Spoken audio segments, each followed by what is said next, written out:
आज आपण दुधी भोपळ्याची काळ्या मसाल्याची भाजी बनवणार आहोत. दुधी भोपळा कापून घ्यायचा, त्यात तूर डाळ, हळद, मीठ टाकून 15 मिनिट वाफवून भाजण्यासाठी फुटाणे, कारळं, तीळ, दालचिनी, मिरे, खोबरं, धने, लसूण हा सर्व मसाला आपल्याला भाजून घ्यायचा आहे. कढईत तेल टाकायचं, ते गरम झाल्यावर त्यामध्ये खोबरं टाकायचं. ते झालं की त्यात दालचिनी, मिरे टाकायचे, मग धने, फुटाणे हे दोन्ही टाकून मसाला छान भाजून घ्यायचा. थोडंसं तेल जास्तच वापरायचं. मग त्यात कारळे, तीळ हे दोन्ही टाकायचं आणि सगळं छान भाजून घेतलं की मिक्सरला बारीक करायचं. आता मिक्सरमध्ये टाकल्यावर त्यामध्ये लसूण, मीठ टाकायचं, म्हणजे त्याने मसाला जरा एकदा फिरवून घेतला की त्यामध्ये कांदा टाकायचा, कोथिंबीर टाकायची आणि परत एकदा मिक्सरला बारीक पाणी टाकून हे वाटण एकदम बारीक वाटून घ्यायचं.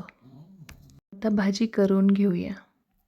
कढई ठेवायची, त्यात तेल टाकायचं, जिरे मोहरी टाकायचे, ते तडतडले की लाल तिखट टाकायचं, अंबारी मसाला टाकायचा.